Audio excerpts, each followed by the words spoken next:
प्यारे बच्चों, अस्सलाम वालेकुम। Bright future model high school बुध 3 जून 2020 क्लास प्रैप मजमून उर्दू हुर्फत हजी की छोटी इश्काल। आए हुर्फत हजी की छोटी इश्काल पढ़ें। अलिफ मद्दा अलिफ इनको पूरी इश्काल में ही लिखा जाता है। बे पे ते टे से इनको आदि इश्काल में लिखा जाएगा। जीम चे हे खे इनको भी आदि ही इश्काल में लिखा जाएगा। दाल डाल जार इनको पूरे इश्काल में लिखेंगे।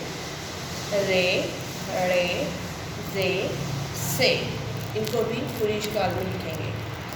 सीन शीन द्वाद द्वाद तोए जोए इनको भी आदि इश्काल में लिखेंगे।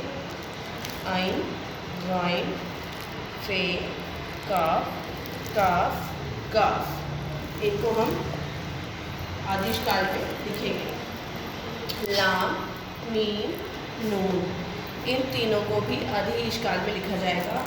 वाव पूरा आएगा। हे उसकी आदि इश्काल में लिखा जाएगा। हमज़ा पूरा आएगा। छोटी है बड़ी है इनको भी इनकी आदि इश्काल में ही लिखा जाएगा।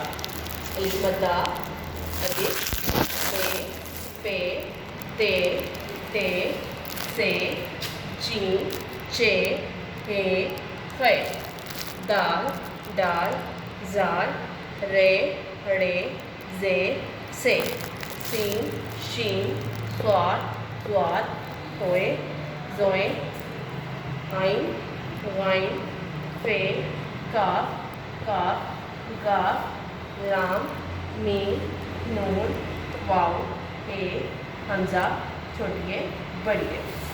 ये आपका आज का लेसन। कल मिलेंगे नए लेसन के साथ।